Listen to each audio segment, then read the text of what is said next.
mais auditeur ba ma naan la. oui. parce que temps yii gars ñu ngi naan noo Case léegi dafa change xam nga affaire yooyu dugg na fii génn fii ba ma naan la noo ba naan la Case bul topp gars yi benn instant xam nga affaire yi na nga gëm ne bul yaa xamti quoi xam nga boo fàttali ko. affaire yi xam nga gars yi xam nga Sénégal nit yi dañoo war a xam benn affaire du question de yàkkamti pour sa intérêt bopp mais dañoo war a yàkkamti ci lépp lu war a defar réew mi loolu dëkk bu yàkkamtiwul wala population bu yàkkamtiwul rek population boobu bëggul dara ngay comprendre dëgg la loolu dëgg la donc yàkkamtiwuñu pour suñu intérêt personnel dañoo yàkkamti ci suñu mbokk yi ci jàmm loolu dëgg la quoi loolu moom du lu bon lu baax la au contraire ma ne ko loolu moom dëgg la quoi loolu moom boo nekkee Europe fii nii xam nga bu la neexee nga bañ a lijjanti lu xew Sénégal nga nekk ci sa vie di dund loolu moom dëgg la moom mais boo xalaatee say mbokk rek c'est parce que dafa am loo xamante ni da nga leen ko yéene lu bokkul ak sa intérêt bopp loolu dëgg la surtout loolu kese la xam nga gars yi ñuy wax ay yàkkamti waxu dof la rek donc loolu moom dëgg la quoi Case namoon naa la trop maa la raw namu naa nag dinaa ñëwaat ci Sénégal waaw mais loolu dafa war a mën a nekk sax dafa war a mën a nekk bu daa ma xool c'est quand le samedi yëg nga ne am nañu AG Pastef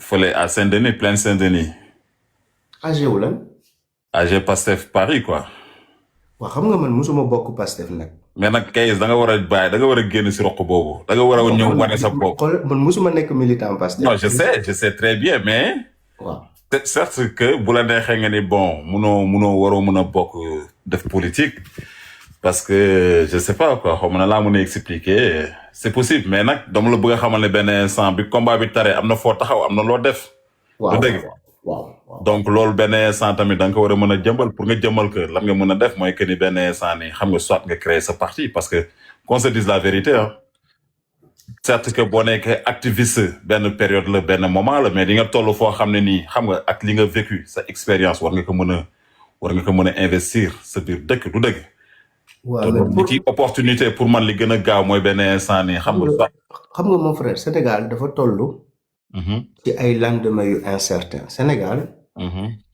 dafa am lu ma fi gis loo xamante ni c'est voilà je préfère que ma jël recul dem lijjanti leneen feneen xam nga fi may waxee non loolu dëgg la parce que tey boo waxee rek dañ lay bëgg a forcer nga choisir benn camp te man kenn du ma tënk ci camp comprendre man camp Sénégal laa faruma ci camp Sonko faruma ci camp Diomaye donc tey boo waxee rek dañuy bëgg nga choisir benn camp boo choisirul camp dagguma la côté boobu mooy li nga wax léegi xam nga gars yi comme li nga kenn du la tënk nit liberté loo ko jëndee ci kaw suuf jar na ko du dëgg te donc li nga expliqué ni lu am solo la du question que da nga war a far fii wala da nga war far fee mais boo nee Sénégal nga faral te gis ne carrément am na koo xam ne ma yor projet Sénégal pour man war nga mën a adhérer wane sa bopp du question comme quoi que ne non Pastef laa bokk dama ñëw pour nii nangam ak nangam mais dama ñëw adhérer biir Pastef pour li nga xam ne benn instant mu ngi ci man ma imposer ko loolu Sonko def loolu la keneen ak def mais nag loolu mindset la xam nga xel la laaj xel bu ubbeeku la laaj ouverture d'esprit tu vois cela ne veut pas dire que dama ñëw tënku ci biir déedéet dama ñëw pour bokk est-ce que xam nga fi may waxee dama ñëw pour bokk dama ñëw pour xam nga. xam nga tey man lu ma doon motiver. ma gisoon ni franchement affaire yaa ngi voilà sénégalais yaa ngi kontaan sénégalais boo waxal tey mu ne la alhamdulilah lépp jàmm mais ba léegi affaire yi dafa yéex quoi bu ma gisee lu positif daal lu ma gën a motiver. non samedi xam nga samedi am na AG du question comme quoi que ni da nga ñëw pour bokk dem l'autre da woon nañu benn réunion je ne sais pas ndax am yëgoon nga ko. non Akhenaton ñëwoon na Akhenaton ñëw c'est que la mooy problème bi mooy que ni des fois mun nañu am ay divergences loolu c'est normal loolu c'est la démocratie loolu ku comprendreul moo lay xoolee benn bët ku comprendreul ku nga xam ne benn instant yi dafa ancré rek mais bu fekkee ne am na benn ouverture d'esprit xam ne nit ku nekk kenn du tënk kenn dama jàpp lu nga xam ne dañuy Sénégal sunu gaal si yaa ngi dégg war nga mën a pour man dama xalaat ni benn instant war nga mën a am nga fa place war nga mën a ñëw jël kaddu war nga mën a ñëw wax est-ce que xam nga fi may waxee du question comme quoi que ni man c'est que man nu may gis nii man kenn tënku ma man sama bopp dafa ubbeeku man sama ennemi ki nga xam ne jàppee naa ko ennemi sax war nañ mën a toog wax dama lay déglu te nit ki tamit war nga mën a ñëw imposer parce que doo ñëw pour xeex ñëwoo pour affaire de tóob AG moom tóob amu fa da nga ñëw pour déglu pour wax parce que dafa toll fu nga xam ne benn instant tolloon nañ fu nga xam ne comprendre bi ngay toog Marème Faye Sall dëmm la Macky Sall yaa ngi fàttaliku jamono jooju Macky Sall dëmm la. ci manifestation yi. ci manifestation yi donc du coup koo xam na am na loo xam ne nit ki bu ngeen fa jàllee yéen ñaar ak lu mën dañuy xam ne politique la position ku nekk am nga looy défendre. donc man ak yow tey bokkuñu position cela ne veut pas dire que benn instant waratuñu mën a toog non.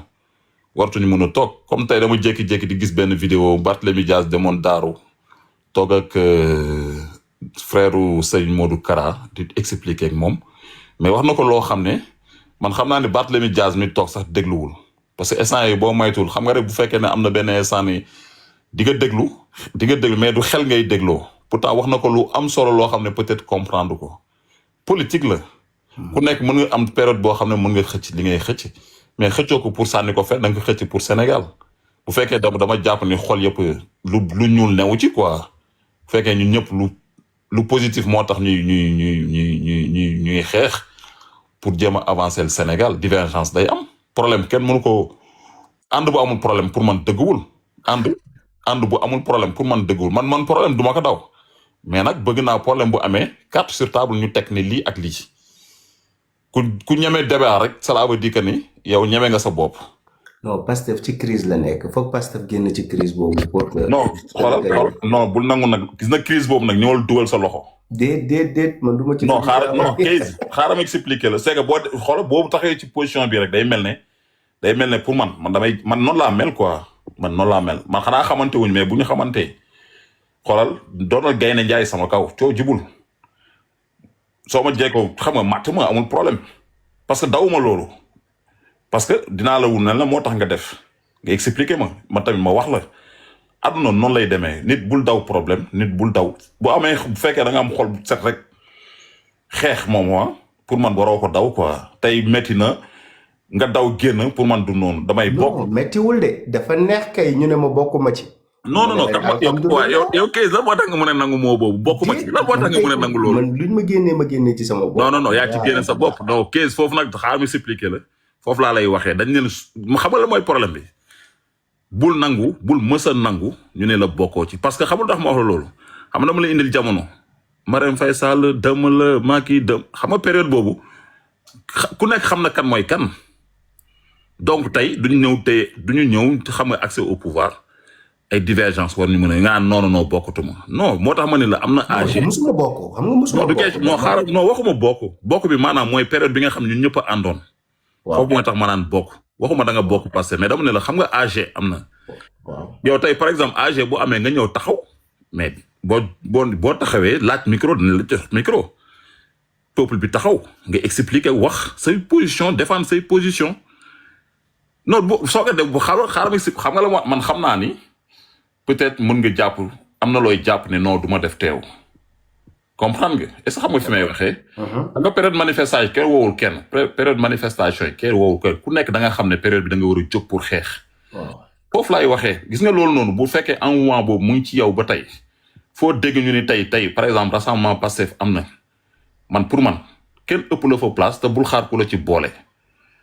du question da nga ñëw pour bokk Pastef de déedéet mais da nga ñëw pour wax ñu déglu est-ce que dégg nga fi may waxee.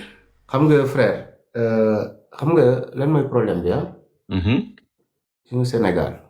bu ñu demee ba reconnaître ni Sénégal moment bu mu nekkoon ci jafe-jafe. dafa am ay doomu réew ñu jóg sacrifié wu. sacrifié àdduna pour dëkk bi comprendre nga. dëgg la bu fekkee nga gis ni majeure partie wala majorité ñii di réagir souvent.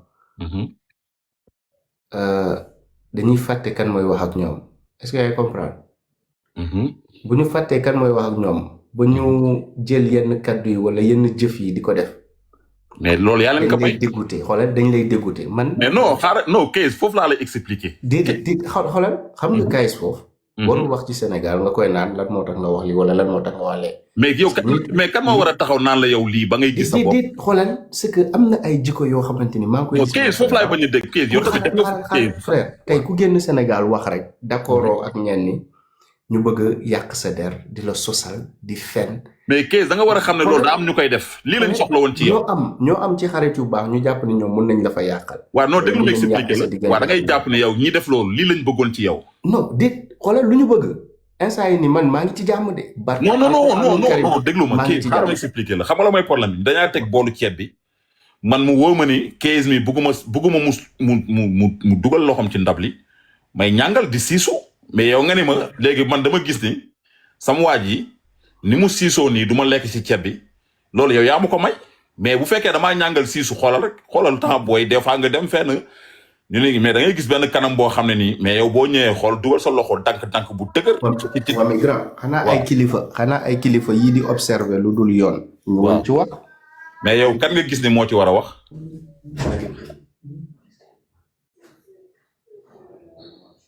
allo.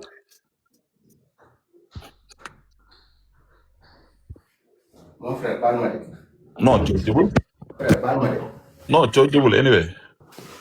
yaa ngi dégg xam nga yow da nga ni am na ku war a mën a dox def intervention ne lii ak lii man ni la yow kan nga gis ni moo war a def loolu yow yaa ko war a defal sa bopp.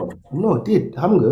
non Kayz xaar c'est que est-ce que yaa ngi fàttaliku sama première intervention bi 2025 sa premier auditeur bi njëkk a dugg sa live wax xoolal cherche ko sa live yi. xoolal même une seconde rek maa ngi ñëw léegi pardon dégg nga. vas-y.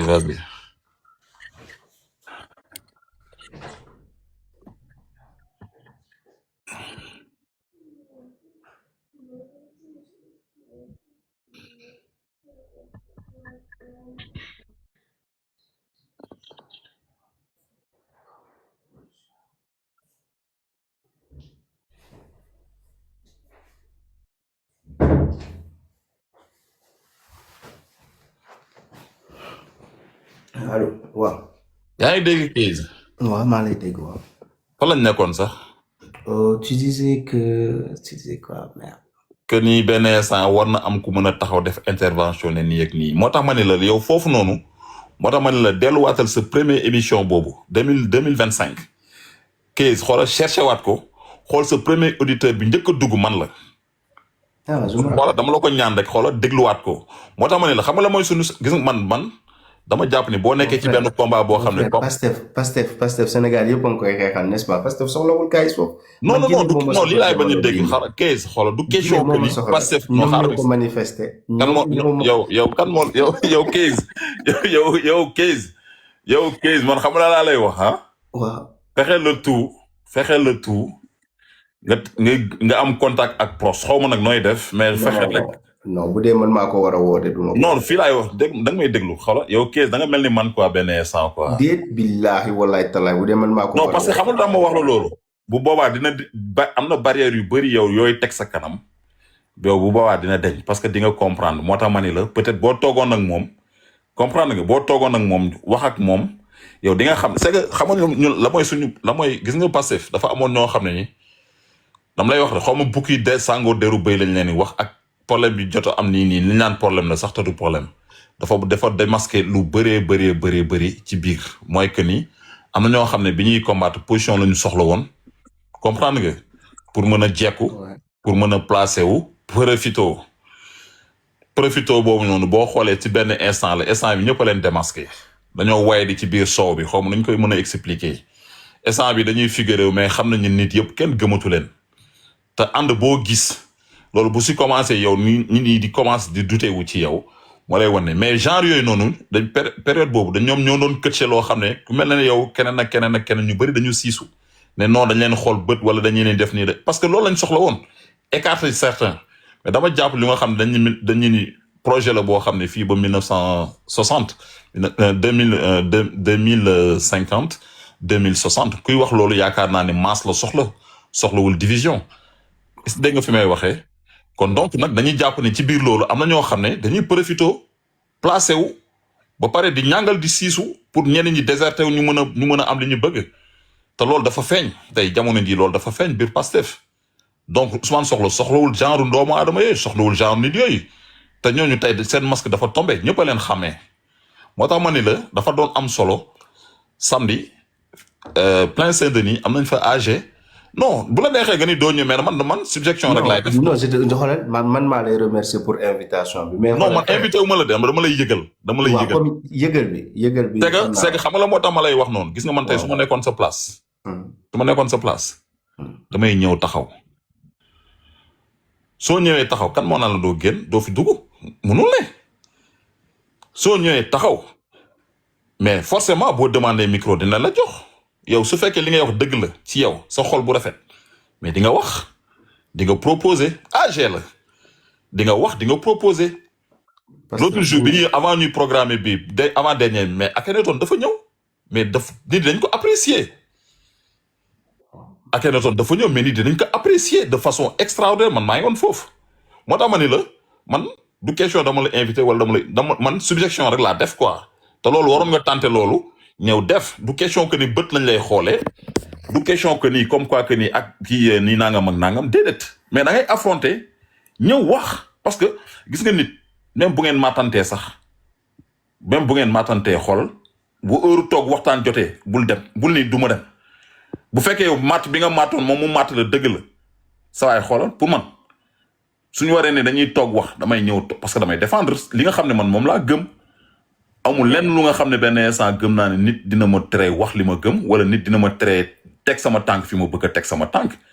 te gisee ma lay wax loolu moo tax ma ne la sànq man xam naa ne bis boo toogoon ak responsable yi nga xam ne benn instant nii lu mel ne ay Sonko. waaw wala lu mel ne certains responsables yi di nga xam ne carrément ndekete kon donc lii moo ne te loolu Pastef te loolu moom ku nekk ñun ñëpp waroon nañ ko mën a xaar mooy que ni début bi dina am nii lay demee mais ñi yàgg bawul dara comme ni ko Olof Njaay waxee masque day tombé par force.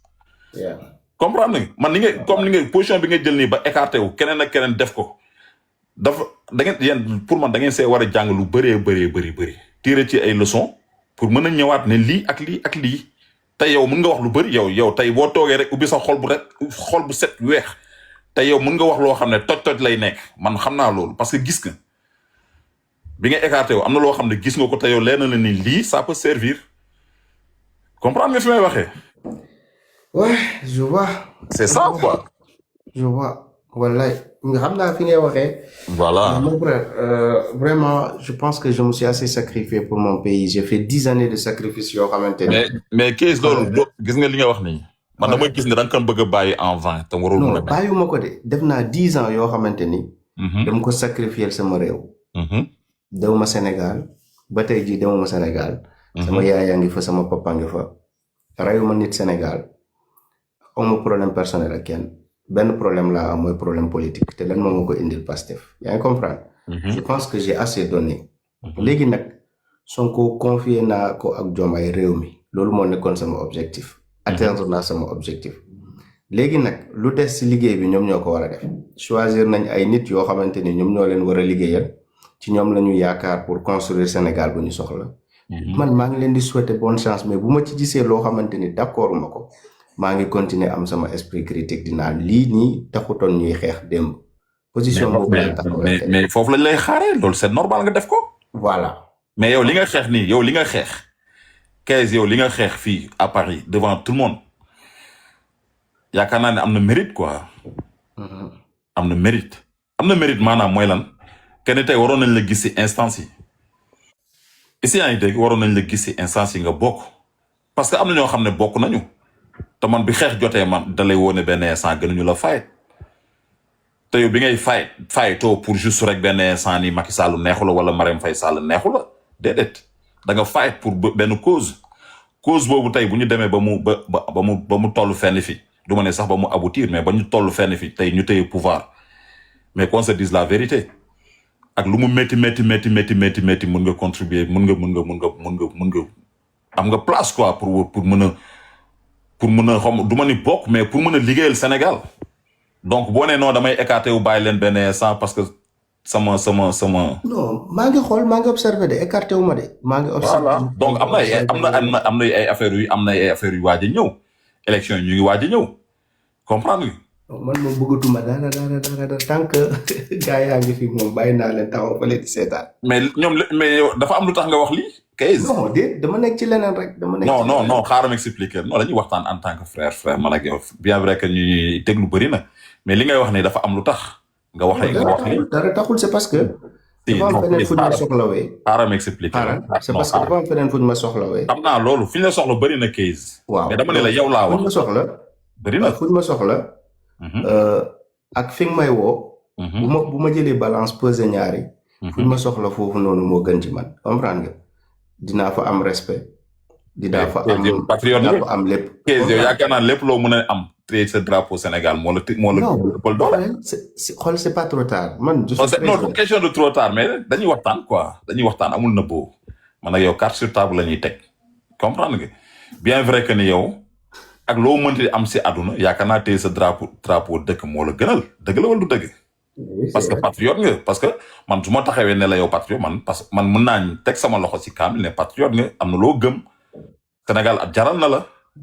parce que bi ngay fayat am na beneen sénégalais boo xam ne ni defu ko kon donc moo tax man mun naa ne Kayz yow ak lu mënti di am mun naa ne patriote nga gëm nga sa réew donc bu fekkee ne benn instant boo nee ma gis nga feneen foo xam ne moo la gënal téye sa drapeau liggéey sa dëkk moo ma gënal téye ma sa drapeau de déedéet Sénégal amul Sénégal laa juddoo voilà Sénégal laa jàngee bu ma amee 23 ans laa génn Sénégal ñëw France ok mag Sénégal laa dafay CI ba.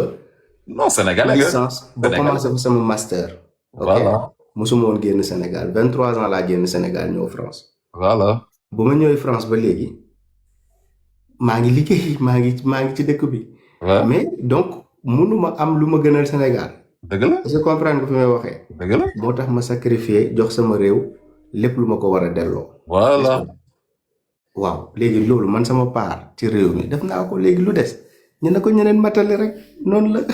non du question xam naa fi ngay waxee ah xam naa fi ngay waxee man balaa may gën a fier gën a kontaan ci yow barrière bi nekk nii tey Sénégal mënoo fa teg tànk mais loolu tëpp ngay mën a.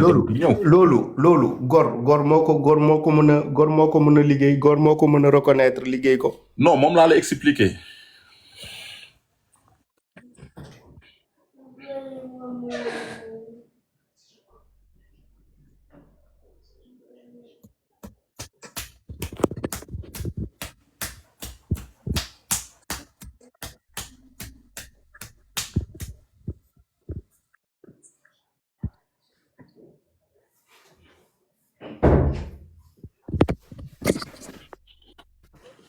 allo waaw yaa ngi dégg xam nga loolu tey man balaa ak ni ma la xamee nii quoi peut-être benn instant nii du question xamante amitié mbuub mais si magnifique ak ni ma la xamee ak peut-être yéene loo xam ne da nga koy yéene sa frère sénégalais comprendre nga tey doon naa nu ma la ko yoon yéene mooy que ni tey boo bëggee jóg dem Sénégal seeti sa famille dem ñëw mu nekk loo xam ne du am benn barrière. loolu góor moo mën a rappeler ni lu ci dugal Kayz foofu. mooy liggéeyal ñu. mais non dama la bëgg a wane nii gis nga Kayz gis nga loolu noonu parce que position bi nga taxawee la mais loolu day tëb. loolu pour mu tëb. comprendre xam naa bu baax fi ngay waxee xam naa fi ngay waxee Kayz xam naa bu baax fi ngay waxee. xam nga ci combat bi. dafa am ay martyrs. mu am ay victimes yoo xamante ni deewuñu mais am na seen àdduna loo xamante ni lu bari ci coono. combat bi moo leen ko indil yaay comprendre fi may wax bu baax. donc man dama am famille dama am doom ñaari doom am sama jabar sacrifier sama àdduna waruma sacrifier seen avenir tamit comprendre à un moment donné fa nga xalaat nga bàyyi égoïsme tuuti bàyyi di xalaat sa bopp man sama réew bëgg naa ko nga war a continuer di lor sa propre famille yaay comprendre bu baax. voilà donc à un moment donné day am fu mu toll je ne suis pas seul j'ai une famille je suis un père am naa ñaari doom yoo xam ne ci man la ñuy compter donc je vais pas bousiller la vie. kon sa soldat bi léegi màgg na ba am rakk yëgu ma woon loolu. waaw comprendre je ne vais pas continuer di bousiller vie samay doom li ma bousiller ci sama vie rek man doy na donc du ma continuer tamit di bousiller seen àdduna. dañoo war a am pap boo xamante ni mun na leen yóbbu fu ne ci àdduna mun na leen yóbbu seen dëkk mun na leen vivre loolu ne. loolu man maa leen ko privé tey donc. je ne vais pas les priver de moi-même man combat bi mënoon naa ci dee yàlla moo ma sutural ba deewuma. Si, je donc comprends. mënoon naa leen privé seen pap ñu rey seen pap ñoom ñu perte. Je comprends. keneen du perte ku dul ñoom. yaa ngi comprendre. Je comprends très bien. donc à un moment donné il faut penser à toutes ces personnes-là à qui on a fait du mal pendant plusieurs années. dëgg la. te dara amoo ko ci lu dul ay saaga boo génnee wax leen sa dëgg. donc mon frère à un moment donné tamit ce n'est pas ñàkk patriotisme mooy tax. mais man je souhaitais benn instant nii comprendre nga même bu fekkee aussi je ne sais pas même bu fekkee ni bugguloo bokk biir Pastef te gis nga ni mënoo bokk ci instance yi mais li tu peux rester xaw ma nan laa ko mën a li ma la wax ni exemple samedi am nañu AG comprendre que AG am na mais comme tout Sénégalais nga ñëw toog wax ñuy demander parole mais nga bind sa tur boo jëree kaddu am na di nga wax nit yi dinañ la déglu comprendre nga. pour man loolu case man moom du ma la ko forcer mais subjection kese la quoi. waaw amul benn comprendre nga. non dégg naa sa suggestion. voilà donc du coup vraiment man gis naa ne loolu mun nga ci dina nekk benn apport boo xam ne yow après di nga comprendre di nga gisal sa bopp. te man bugguma nga ni non parce que dañ ma écarté wala nanga ma. non du écarté. je suis à l'écart. du question de écarté de xam nga sama réew kenn mënu ma écarté. voilà. mais ci parti loo xamante ni ay nit ñoo ko moom. am nañ sañ-sañ écarté la ci parce que ñoom ñoo ko créé. mais AG la rassemblement général. waaw xam nga Sénégal moom kenn mënu ma génnee ci Sénégal. bien sûr. foo laay deewee donc loolu kenn mënu ko dindi. waaye nit lu mu créé ci boppam bu la nee soxlawuma la ci. mais kan moo la wax kan moo leen soxlawu la AG. non déet ku ñu soxla dañ lay woon ni soxla nañ. non soxla dañuy bind non attends affiche la ñuy def affiché ñëpp ci affiche la ñuy invitation bi du kenn ku amul kenn ku am honneur ñu lay ne yow la ñu déedéet AG la bañ nañ ko ba assemblée générale c'est pour tous les Sénégalais. donc ñu nga xam ne man xam nga tey par exemple man ni ma sentiré sama bopp biir Sénégal AG yeneen parti yi mënu ma fa dem mais yow ñeme naa la wax ni AG Pastef bu ñuy defee yow ñeme naa la wax yow am nga fa place man loolu ñeme naa la ko wax parce que gis naa dama gis sa taxawaay démb moo tax tey ma ñeme la ko wax. te xam naa ni tey boo ñëwee yow AG bu amee. dina mel comme korog bu mu méttee bi affaire yi méttee bi laax bi tàngee da nga daan téye micro comprendre nga boo ñëwee dañuy fier jox la micro déglu la donc bu ñu amaatee même groupe de personnes yooyu tey bu ñu ñëwaatee taxaw bien vrai que am na divergence nangam mais divergence yooyu da nga war a xam ne groupe de personnes la da nga war a xam ne groupe parce que boo jëw premier rassemblement ba ñu njëkk a def boo ñëwoon lu bëri di je ne sais pas ndax am di ngay jokkoo ak Akhenaton. non samay frère damay déggante. waaw waxtaan ak léegi. gis naa ko dégg nag depuis un petit moment mais on est. approché ko parce que l'autre jour il était là-bas. kon donc di nga xam ne donc di nga gis ne Pastef à France dina am changement soppeeku day am mais nag soppeeku buy am cela veut dire que ni mais ñëpp nañ ñëw taxaw wax di nga xam ne benn instant démb bi laax bi tàngee ñoo dugaloon son loxo. tey war nañu am kàddu ak lu mu métti ak lu idée yi jaar bi gauche bi def droite am nga sa kàddu du question de diw moo la xool bët moo tax noo ñëw wala diw moo la def nii doo tax du ma ñëw wala dama jàpp ni benn instant dama war a nekk à l'écart non parce que démb da ngay fàttaliku démb bi laax bi tàngee da nga dugal sa loxo comprendre nga. donc bi laax bi tàngee démb nga dugal sa loxo tey kan moo la war a mën a wax benn instant doo dugal sa loxo ki la ne yow doo dugal sa loxo nga nekk yow. bët rek nga koy xool ak sa kanam bu ferme bët rek waxuma la wax mais da nga koy xool bët ak sa kanam bu ferme ñi nekk aux alentours dinañ xam yaay kan moo tax ma ne la.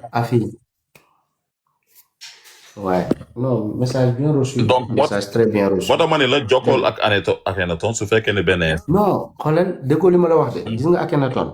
depuis premier jour bu ñu commencé combat bi. depuis plus de 8 ans xaw ma 9 ans ba 10 ans ci ginnaaw. on a musuñu réeroo bu ma jëlee sama position nag génn di kaas lépp lu ma war a kaas gis naa ci li mu nekk ma respecté ko ci li mu nekk mu gis li ma nekk mu respecté ma ci li ma nekk muy Tunkara muy keneen ak keneen c'est ce respect là que j'ai ak ñëpp ñoo xamante ni ñun divergence comprendre parce que ku nekk xam na lan mooy conviction sa morom ak lan mooy gëm-gëm sa morom comprendre nga fi may waxee donc kenn du manqué respect moromam parce que ku nekk xam na keneen ki fu mu jaar ci combat bi respect boobu ñoom am nañ ko quoi si nga bañ a d'accord ak nit sax mais di nga xam ne saa waay divergence du acte de haine loolu laa sëkk ak samay frère pour moi xoolal loolu laa sëkk samay frère voilà c'est bien regrettable qu'au Sénégal nag du ma saboter tout le Sénégal du ma saboter mais c'est le parti politique en question tu vois nit ñi ils ont la mémoire très très courte et ça mais nag c'est bien que xoolal gis nga parti politique il ne faut pas penser que tu te serviras continuellement et en permanence des gens tu comprends ouais. donc yow boo leen soxlawee da nga leen war a utiliser après voilà nga sànni leen tu comprends mais yow da nga jàpp lu tax nga wax loolu non mais parti Pastef gars yi noonu la ñuy doxalee non mais li xaaral bés bu ñu nekkee ci jafe-jafe case soo xaaral ma expliqué la saway man xam nga man may nit boo xamante ni sori naa ci mbir mi te musuma génn di wax dara loo xamante ni ay secret non je comprends est-ce que comprendre nga fi may wax te loolu warul sax ak maa xam ay secret yoo xamante ni bu ma ko fi doon wax Sénégal non bul sax dugg si débat boobu bul dugg sax est-ce que comprendre non dama lay wax rek non je comprends fi ngay wax xaaral ma expliquer man may nit boo xamante ni damaa téye sama bopp nangu ma wax comprendre waaye ñi may saaga ni yëpp di wax mënoon nañ ma pousse ma def loo xamante mais case moom laa lay wax léegi si sama biir wax nee naa lay doon ci xaaral ma wax expliquer comprendre nga fi may waxee déglu sama wax bi da ngay déglu ma wax la dama ne la case mu ngi mel ne fàttalikul temps booy bàyyil sama wax bi ma la wax nii bàyyi xel fàttalikul temps booy xam nga siis musoo toog ci ndab ñu lay siis musul am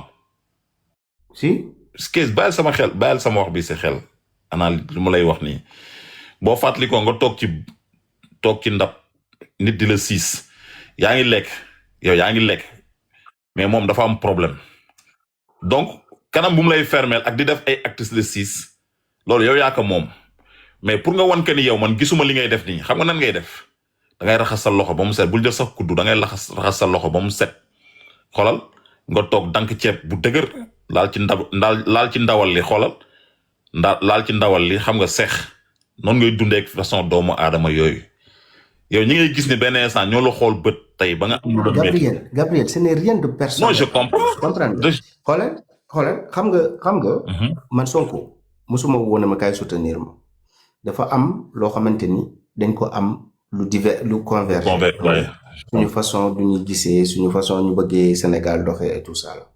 Dès l'instant où moi je vois en dépit de lépp lu ma metti dès l'instant où je vois man que chemin boobu noonu le parti Pastef mu ngi au pouvoir mu ngi uti ay lay ba léegi te teguwul ci tànk boobu est-ce que yaa ngi comprendre man dama xeex pour que le parti Pastef arrive au pouvoir waxuma Sonko waxuma Diomaye man ne le parti Pastef le parti Pastef moo nekk au pouvoir kenn mënu ko nier d'accord donc loolu laa doon xeex parti Pastef bi ñëw na Ousmane Sonko moom moo ko incarné woon tey Diomaye moo ko incarné c'est la même idéologie politique normalement donc déception warul am ci suñu façon bu ñu gisee Sénégal nu mu war a doxee est-ce que yaa ngi comprendre loolu bu amee te Diomaye mu ngi ci biir Pastef ñu ngi maintenir Diomaye et Diomaye nee na dafa suspendre ses fonctions mais ba léegi kenn dàqu ko ci parti bi n'est-ce pas le parti Pastef bu fekkee tey Diomaye mi ko incarné ay nit ñu ngi génne ne Diomaye dafa trahir le parti Pastef idéologie am ku ko incarné ba nekk président de la République kooku bu trahiré l'idéologie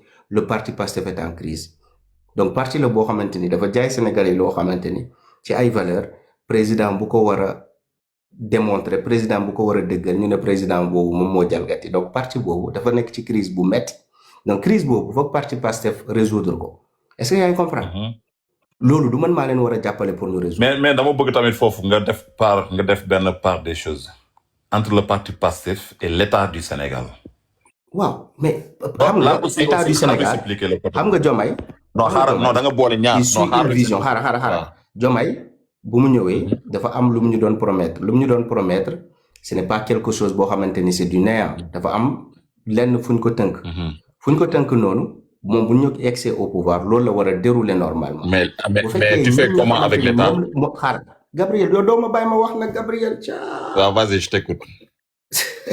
Vas-y je t'écoute. bàyyi ma wax xaar après dinaa la bàyyi nga répondre. léegi parti Pastef bu incarné loolu jaay ñu ko ba ñu fal ko ci. mu ñëw toog ñu ne président de la république bi ko incarné assemblée nationale bi ko war a incarné ak institution yu war a incarné vision parti boobu ma gis ni dara ci institution yi nu muy doxee méngoowul ak man samay conviction nga bëgg man ma nekkaat ci loolu ma ne dama koy changer. mais moom laa lay wax mais le guide spirituel au parti bi yaa ngi déglu sortie yi muy def par rapport ak état ak l'état sénégalais. xam nga un parti politique buñ ko cristalliser autour d'une seule personne c'est que parti politique boobu dafa am problème. gis nga le parti Pastef devait être un instrument boo xamante ni avec ou sans Sonko képp ku falu il va dérouler la vision du parti politique c'est ça un parti politique. Voilà. Le parti ce n'est pas un homme ce n'est pas une seule personne le parti c'est une idéologie boo xamante ni ñëpp ñu ci bokk membre yëpp dañoo war a am la même vision ak la même façon d'opérer. Est-ce que yaa ngi ko parti bu ñu demee rek tënk ko ci benn nit boobu bu dee mooy le parti Pastef est mort te Sonko bu deewee yal na yéex donc le parti Pastef est mort c'est ça? Non, c'est pas mort.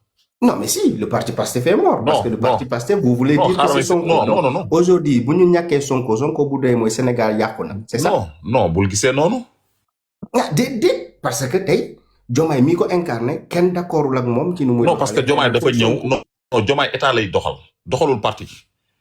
waaw il faut ñu def part des choses il faut ñu connaître il faut ñu comprendre ñaar Sonko dafa taxaw ne Diomaye ñëw jël pouvoir yi comprendre nga ñëw am beneen réalité bu mu xaw ma na laa ko mën a expliquer bu mu confronter mooy lan l'état donc l'état ak parti politique il faut aussi foofu ñu jéem a comprendre parce que Sonko ñun bi ñu taxawee def ay alerte def di gars yi di sonné Sonko génn na wax ak patriotes yi mais patriotes yi aussi comprendre nañu ñi bëgg a comprendre ak ñi mën a comprendre nañu mais am na ñoo xam ne jéemuñu comprendre wala mënuñu comprendre te il faut que ñu nangu ñaar yooyu ni bokkul kii mooy président de la république moo ma yore état. parti Pastef Diomaye bu faluwee programme Pastef la war a dérouler on est d'accord. mais am na loo xam ne état bu ko jëlee côté état wala loolu da ngay trompé wu da ngay égaré wu parti programme un président de la république il est élu sur la base d'un programme. mais Sonko loolu la wax programme li ngay wax ni loolu Sonko wax. waaw état pastefien noonu waroon def mais dañuy ñëw ki nga xam ne moo waroon def loolu mais deful loolu. waaw léegi nag loolu mooy discrédit parti Pastef ku dem ba nekk président de la république wor les idéologies du parti politique ngeen bëgg ne parti politique boobu crédible na ba léegi. mais bien sûr. non déedéet tey la première institution qui incarne ce programme-là wala ce parti politique le programme de ce parti politique c'est le président de la République. c'est le président Diomaye on est d'accord. waaw mais bu ñëwee ba pare bu ñëwee léegi su ñëwee avec les conseillers. xaaral Diomaye mi nga xamante ni dafa àndoon ak Sonko ne kii moo ma gën a gëm Sénégal kii moo ma gën a bëgg Sénégal kii moo ma gën a nekk patriote. waaw mu wax ko vidéo yaa ngi fi ñun ñëpp dégg. waaw tey kooku toog ñu ne kooku déggul vision Pastef comprendre vision Pastef. non du question déggul comprendre le non indil beneen mot. non bu indi ñaar yooyu. dégg na comprendre kon dafa wor léegi dafa wor. non du question dafa wor man mënuma comprendre dafa wor. xam nga c'est que xaaral ma expliquer la. nan la ñuy qualifier xam nga tey ku nekk Sénégal xaaral ma expliquer xam nga na la mel. tey ku nekk Sénégal. yaa ngi fàttaliku say première semaine à Paris. waaw est-ce que yaa ngi fàttaliku say première semaine à Paris. waaw waxuma léegi jamono ji mais est-ce que yaa ngi fàttaliku say première semaine à Paris. oui je m'en rappelle très bien. voilà bi ngay doog a dugg Paris da nga mel na kuy doog a juddu. c'est vrai. parce que bi nga nekkee Sénégal yaa ngi doon rêvé ñëw Paris. waaw mais bi nga ñëwee da nga fi fekk yeneen réalité.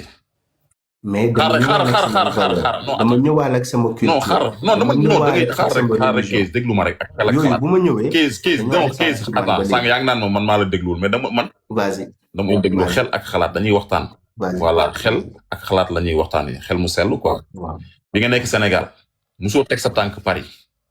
waaw is yaa ngi dégg waaw bi nga ñëwee say première semaine da nga mel ne kuy doog a juddu yow da ngay sentir ne carrément yaa ngi mel ne bébé buy doog a juddu parce que da nga ñëw fekk fi beneen réalité fekk fi beneen monde par rapport ak bi nga nekkee Sénégal ak idées yi nga daan am projet yi nga daan am ne su ma duggee nii nangam ak nangam mais bi nga ñëwee dafay basculer parce que da nga fi fekk beneen réalité Diomaye loolu moo ko dal Diomaye loolu moo ko dal parce que état non xaaral ma expliquer la xam nga Sonko boo gisee état pastefien ñoom loolu la bëgg moom loolu la bëgg loolu la gëm mais kay bi mu ñëwee avec ses conseillers mais dañ ko dugal ci beneen vibes boo xam ne moom lay gouverner instant bii nii loolu mooy li xew te loolu nañ ko nangu ñun nañ ko nangu. d'accord vas-y. loolu la quoi man noonu laa ko gisee te noonu laa ko jàppee. ok non je respecte ton avis. voilà loolu la quoi mais du question comme quoi que ni benn instant nii. parti bi moo am problème parti bi. mais d'accord ma ci déedéet d'accord ma je respecte ton avis ne veut pas dire que je partage ton avis. voilà je t'écoute fan nga d'accordul. je respecte ton avis parce que waxtaan nañ ku nekk dafa war a jox respect parce que ku nekk dafa am façon bu may xalaatee. dëgg la te lu mën a convaincre ñeneen la donc sama xalaat gënul sa bos moo tax ma ne la je respecte ton avis. d'accord mais man sama avis leneen lan la. sama avis mooy un parti politique qui arrive au pouvoir ku am idéologie boo xamante ni le dernier membre du parti war na ko incarner parce que dañ ko war a former idéologie yooyu sax ci moom ba dernier entrant ci parti bi buñ ko faloon président de la république day mel ni Sonko la ñu fal président de la république c'est ça un parti politique.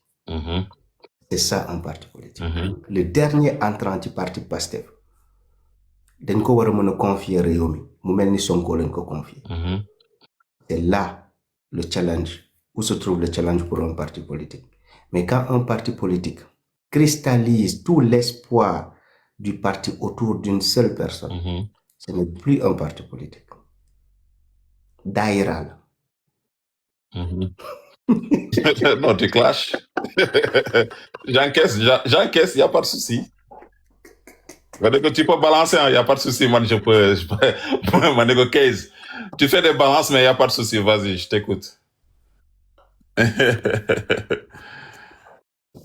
Bon. Ok, vas-y.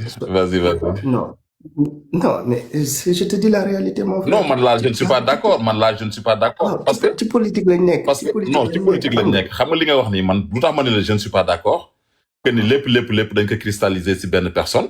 Man là, je ne suis pas d'accord. Non, c'est que parti Pastef ni mu bindoo la. Parti Pastef ni mu bindoo la. dafa am benn leader bu fi nekk.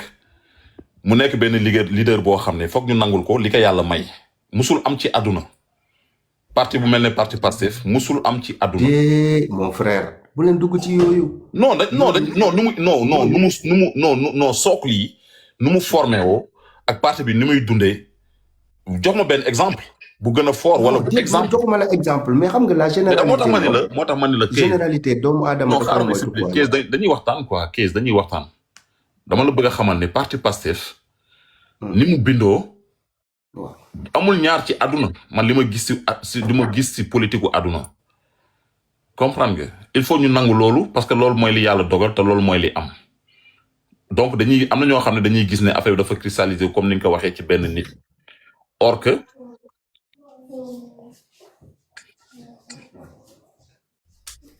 waaw Tambar vas-y maa ngi lay dégg. comprendre nga c'est que ni mu bindoo la moo tax ñu mën a wax loolu.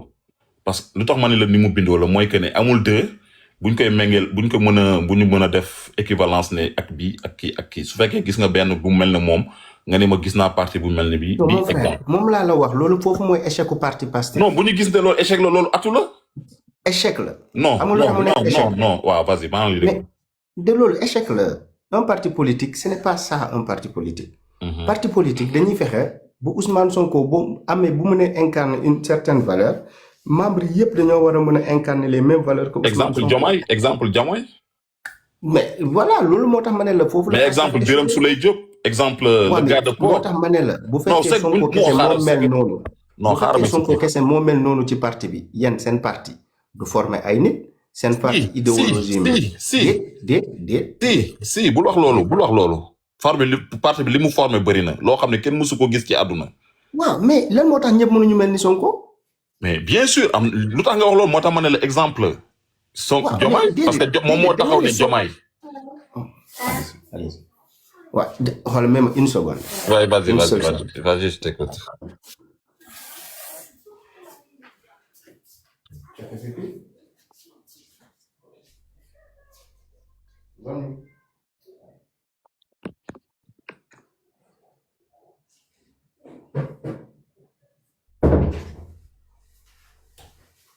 baal ma de sama doom bi moo doon saw.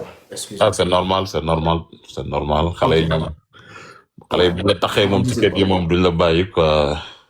non léegi comme je disais. oui parti politique Ousmane Sonko li nga wax yëpp man renié ma ko de ci les quelqu'un boo xamante ni avant qu'il arrive au pouvoir man dafa amoon ni ma ko gisee woon bu mu nekkee au pouvoir dafa am ni ma ko gisee tamit. kan Sonko je vois deux waaw.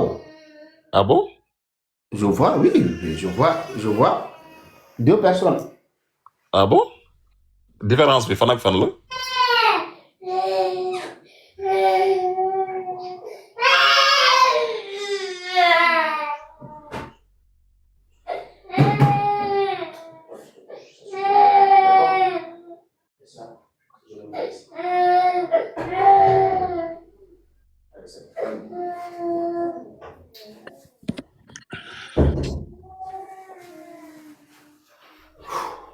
oui Jamba. waaw ma ne différence bi nga gis ci Sonko différence ñaari Sonko yi fan ak fan la. non mais je vois un Sonko boo xamante ni il était opposant il cherchait quelque chose ma gis benn Sonko boo xamante ni ils ont ce qu'ils cherchaient mais il est en train de faire croire aux Sénégalais que tant que moom jotu ko du mel ni nuñ ko bëggee. c'est vrai ou c'est faux. non man gisuma li ngay wax ni. non soyez plus dama bëgg nga gën a explicite. Sonko moo ne dëkk bi buñ ko mënul gouverner nañ ko jox moom moo ko wax wala waxu ko. non bien bi mu koy wax xam nga toujours nit ñi. mais déedéet mon frère bu wax bu mu koy wax. waaw moo ko wax. donc moo ko wax nee na Diomaye bu mënul gouverner dëkk bi na ko jox donc il est le meilleur moom moo ko. non bul dugal boobu génneel moo boobu. non déedéet. non loolu yaa interprété noonu. waaw parce que bi muy wax ni kii non xaaral ma expliqué la bi muy wax ni kii bu mënul dañ na ko jox sax que da doon wax ne dëkk bi dafa am crise d'autorité te crise d'autorité boobu chaque jour ñu teg suñu bët. am na pas yoo xam ne gis nga leen temps yi passé ñuy kii di insinuer affaire. jugé wu ma waxuma jugé wu ma. mais non dama lay indi noo tax ma ne man dama bëgg nga wax ma parce que dama lay déglu ci xel ak xalaat. non moo tax ma ne ñaari Sonko yu différent yi. ñaari Sonko yu différent yi xam nga da nga ma laaj. moo wax la loo xamante ni ci gémmiñu Ousmane Sonko la jógee Ousmane Sonko boo xamante ni opposant la woon au régime de Macky Sall qui n'était pas aux affaires avec un Ousmane Sonko qui est premier ministre qui est aux affaires. mais qui continue à être un opposant parce que celui qui l'a mis en place nu muy doxalee moom il pense que il pouvait le faire mieux que lui te daf ko woon publiquement kanamu ñëpp mu ne crise d'autorité dafa am mu remettre en cause l'autorité du président de la République boo xamante ni moom moo ko fal. ça c'est un fait ou c'est pas un fait. c'est un fait mais loolu dafa am. ok waaw loolu. mais yow gëm nga ni loolu am na wala dafa waaw yow gëm nga ni Sonko loolu bu ko waxee dafa créé wala am na wala am. waxuma ndax il a raison ou il a pas raison. ok vas-y dama ne la man dama observer deux Ousmane. observation kese nga def nga laaj ma. xam nga da nga ni ma observation xam nga observation cela veut dire que ni da nga gis nii rek structure bi ngay wax mais duggoo ci biir. non léegi déet man dugguma ci détail dama ne la. voilà deux Ousmane voilà. un Ousmane Sonko opposant qui est différent de ce Ousmane Sonko que j'observe aujourd'hui. voilà ma laaj la ne la différence nga ni ma donc yow doo dugg ci biir parce que superstructure bi kese ngay lan. non différence bi nee naa la dama gis Ousmane Sonko bu nekkoon opposant à Macky Sall. ma gis Ousmane Sonko boo xamante ni il est au sein du pouvoir il est le premier ministre donc il a des pouvoirs. Non, il n'a pas des pouvoirs. Non, attends. Non, mais c'est pas possible, mon frère. Tu ne peux pas être premier ministre, on dit que tu n'as aucun pouvoir dans ce pays. Mais c'est yaakaar nga ne soo amoon pouvoir dinañ wax moom dina taxaw wax ne crise d'autorité. Pouvoir bu mu bëgg moom attention, vous faites erreur. Pouvoir bu mu bëgg ak ndax dafa am pouvoir, ça fait deux. Il a des pouvoirs. yan mais ndax pouvoir la moom am waaw pouvoir moom bi yan mu pouvoir bëgg la am.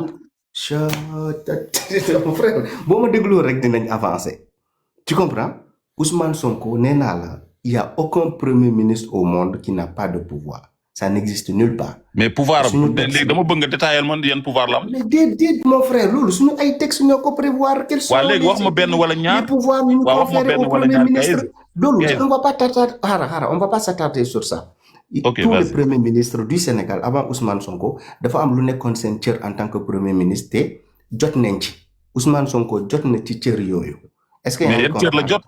xaaral doo ma wax benn wala mon ñaar wax ma pouvoir benn wala ñaar. xaaral mais mon frère xaaral ma pare mon pouvoir yu mu bëgg en plus de son pouvoir là ce sont ces pouvoirs là qu'il n'a pas mais dama bëgg nga ne ma pouvoir la bii la am na pouvoir fii am na pouvoir fii am na crise pouvoir fii nga d'autorité citeel ma crise quoi. d'autorité premier ministre moo ko war a lijjanti ci dëkk wala président moo koy lijjanti ci dëkk mais ministre de l'intérieur yow li nga bëgg a wax ministre de l'intérieur mën na ko def. déedéet moom dafa ne job non xaar ma expliquer bu xaaral président le visé mu ne président moo am manqué d'autorité parce que liñ koy def moo tax parce que liñ koy wax moo tax mu ni moo matul li mu doon non parce que moom liñ koy attaqué yi ñu ko doon wax.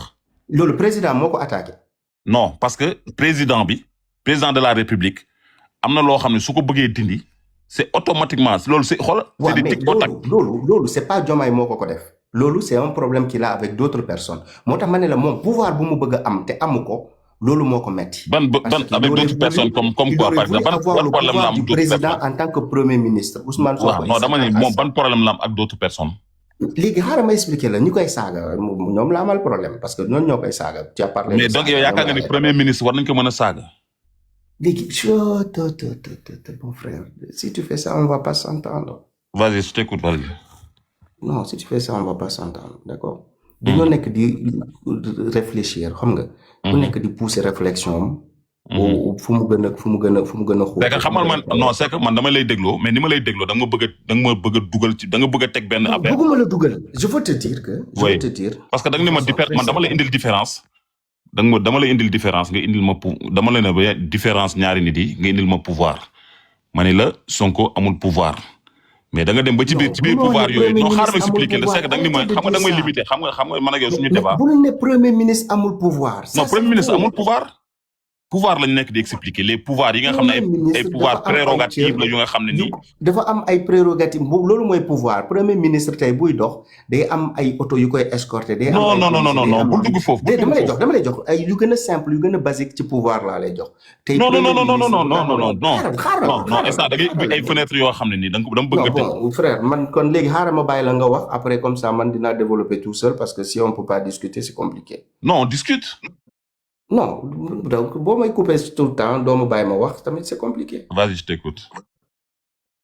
Je t'ai dit que Premier ministre Tay, il n'est pas une personne lambda au Sénégal.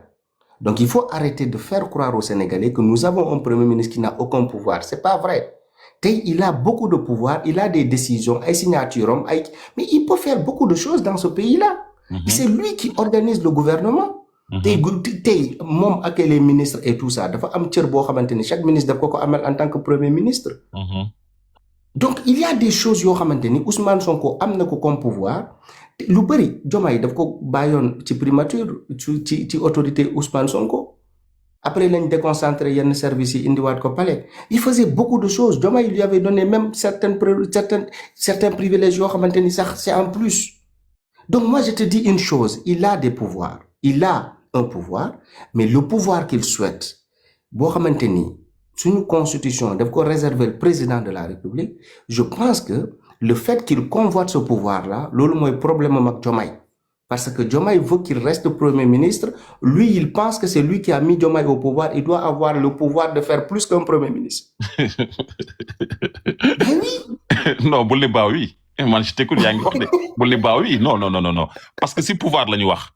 xam nga pouvoir mooy lan xam nga la mooy pouvoir ay article yoo xam ne ni ay loi la loolu mooy pouvoir foofu laa la bëggoon a teg nga mën a comprendre li may wax mais bul ma tegal ay protocole wala lii nangam ak nangam wala pouvoir bu mu am fii wala déedéet pouvoir. Tout ça fait partie de tout ça. non kii defal naa tey Ousmane Sonko bu doon romb président dañ ko defal ay pouvoir tey Ousmane Sonko bu doon romb ñu bloqué tali bi yëpp maladie du ñu dem keneen ku am soxla urgence du dem. mais loolu pouvoir c'est un pouvoir ça. non Ça loolu du s'appelle un pouvoir loolu pouvoir. du pouvoir loolu privilège la. Peut-être mon frère doo ma définir le pouvoir yow tamit je suis un cadre un ingénieur.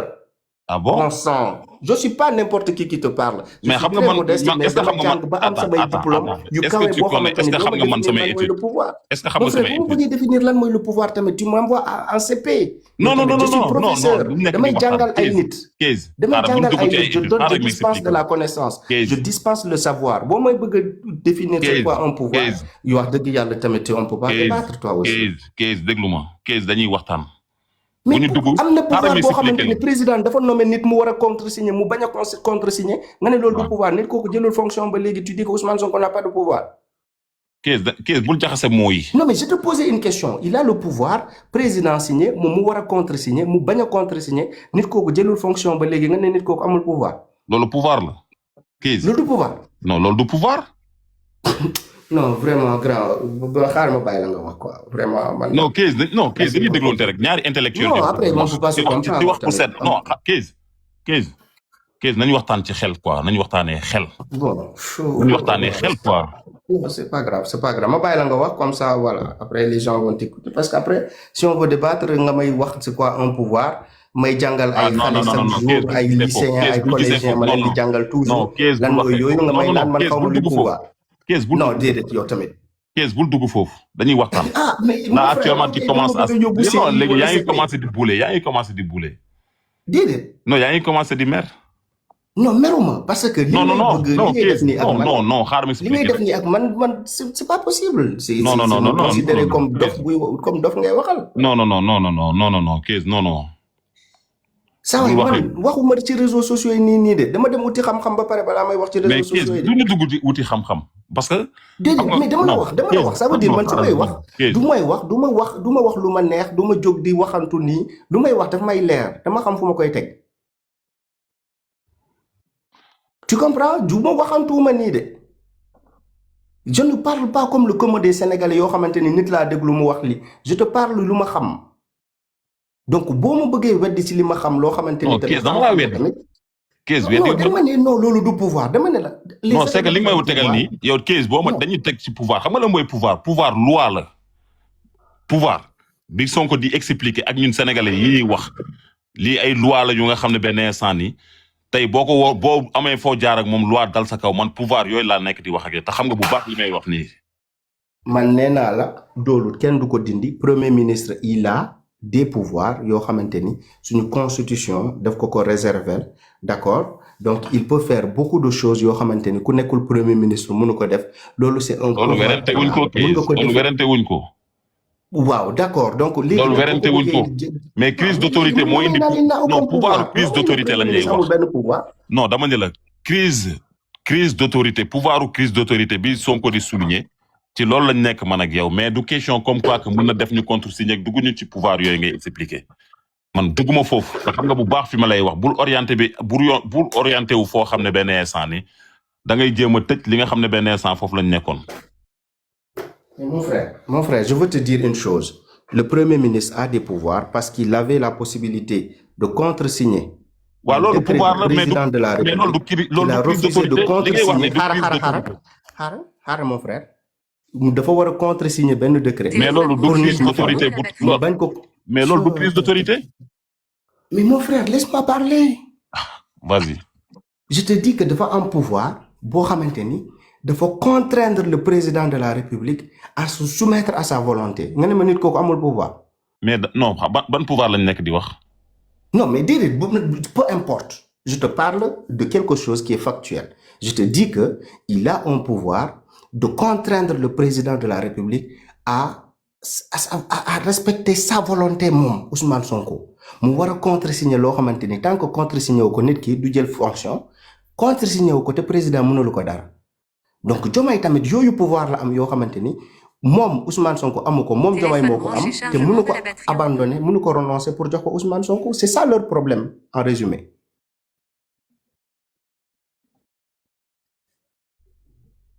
On se comprend? Non, on se comprend mais le mot pouvoir li ko indi suñu discussion non man xam nga loolu discussion bi sax nekkuloon waxu pouvoir discussion bi lan la woon c'était dit que j'ai observé deux Ousmane Sonko boo xamante ni au début c'est un Ousmane Sonko opposant ak après c'est un Ousmane Sonko qui est à l'intérieur d'un système bu ma leen ne système mooy système buy gouverner c'est un système c'est un appareil wala mun naa leen woowee ci benn appareil la nekk puisque moo système boo ko waxee rek Sénégalais yi xalaat ni système luy réel donc ci benn appareil la nekk boo xamante ni appareil boobu étatique la appareil étatique boobu Ousmane Sonko dafa nekk ci biir mu am ci ay responsabilités mu am ci ay prérogatives mu am ci ay pouvoir yoo xamante ni suñu dëkk bi moo ko jox léegi nag ci yooyu noonu mu am yépp moom il veut outrepasser ces pouvoirs-là parce qu'il a élu un président de la République il veut s'arroger le pouvoir yoo xamante ni loi bi suñu constitution bi daf ko réserver au président de la République quand il veut que comme lan par